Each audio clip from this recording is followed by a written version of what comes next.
இன்றைக்கு போர்த்துகல் மெச்சிருக்குது பிள்ளைகள் அலாரம் வச்சு எழும்புறாங்க 4 மணிக்கு 4:30க்கு.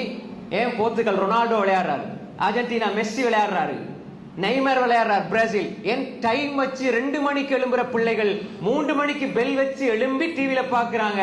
அதே பிள்ளைகளுக்கு அந்த ரப்பை பார்க்க வேண்டும், அவனை சந்திக்க வேண்டும் என்ற எண்ணம் வரவில்லையே. சுபுக்கு எழுப்புனா எழும்ப இயலாத பிள்ளைகள் அலாரம் வச்சு எழும்பி அந்த விளையாட்டு வீரர்களை ரசிக்கிறார்கள் என்றால் ஏந்த உங்களோட பிள்ளைகளோட நிலைமை என்ன? இன்றைக்கு நடந்தே சொல்றேன், நேத்து முந்தானதுல இன்றைக்கு நடக்கிறேன் நான் சொல்றேன். பாக்குறாங்களா இல்லையா?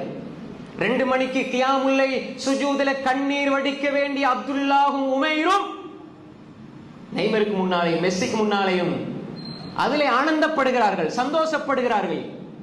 இது தப்பா தவறாங்கிறது 2வது விஷயம்.